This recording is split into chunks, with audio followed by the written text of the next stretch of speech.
Sanibonani. Khona ivideo engike ngayiposta la earlier.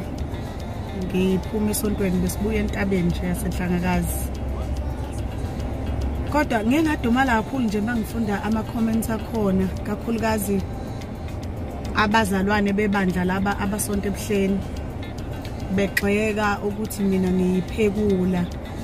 Begxeka nezinhloko zethu zasephakameni, begxeka nokuthi ngiwumuntu ohlubukile ngoba nakho ngikhonza kuphakameni.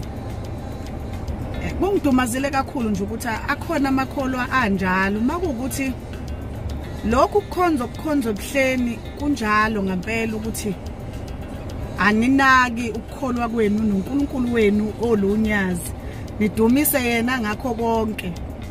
Nikhohlwa abanye abantu ukuthi bakhonza phi benzani. Ngoba mina njengoba ngingakhonzi nje unyazi noma ngingakhonzi ebuhleni, ngikhonze kuphakameni, nginezizathu zami zokuthi kungani ngikhonze kuphakameni. Yingoba mina konke nginakho. Angazi ngabala ngiqale phi mangingabala kwenginakho ukuthi kusukela abantwana enginabo, abazali enginabo, umndeni enginawo, umsebenzi enginawo, imali enginayo, izimoto enginazo, imizi enginayo, ukuphila enginakho, konke ngakunikwa uloshembe wasephakameni, angikunikwanga unyazi.